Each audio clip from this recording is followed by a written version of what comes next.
దూరమైన తర్వాత ఎంతోమంది వచ్చి ఓదార్పు మాటలు చెబుతారు. కాని రాత్రి మంచం మీద ఖాళీగా మిగిలిన ఆ స్థలాన్ని ఎవరూ భర్తీ చేయలేరు. భోజనం చేశావా అని అడిగే ఆ స్వరాన్ని, అనారోగ్యంగా ఉన్నప్పుడు మందు ఇచ్చే ఆ చేతిని, కోపంలో కూడా దాగి ఉన్న ఆప్యాయతను ఎవరూ తిరిగి తీసుకురాలేరు.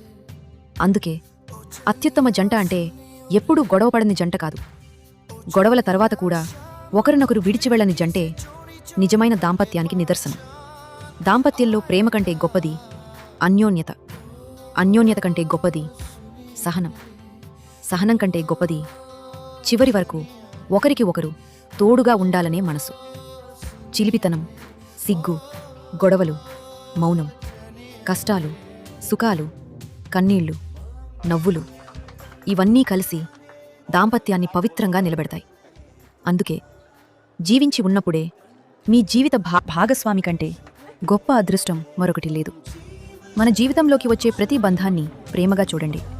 ఎందుకంటే భగవంతుడు ఏ రూపంలో మన దగ్గరకు వస్తాడో మనకు తెలియదు. భార్యగా కావచ్చు, భర్తగా కావచ్చు, తల్లిగా, తండ్రిగా, సోదరుడిగా, సోదరిగా, కొడుకుగా, కూతురిగా, ఏ రూపంలో వచ్చినా ఆ బంధాన్ని ప్రేమతో గౌరవించండి. అందరిలో భగవంతుని స్వరూపాన్ని చూడండి. అప్పుడు మనసులో ప్రశాంతత ఉంటుంది, బంధాల్లో ప్రేమ ఉంటుంది, జీవితంలో ఆనందముంటుంది. జీవిత భాగస్వామి మీ పక్కన ఉన్నప్పుడే వారి చేతిని పట్టుకోండి. వారి విలువను గుర్తించండి. నువ్వు ఉన్నావు కాబట్టే నా జీవితం సంపూర్ణం అని చెప్పండి.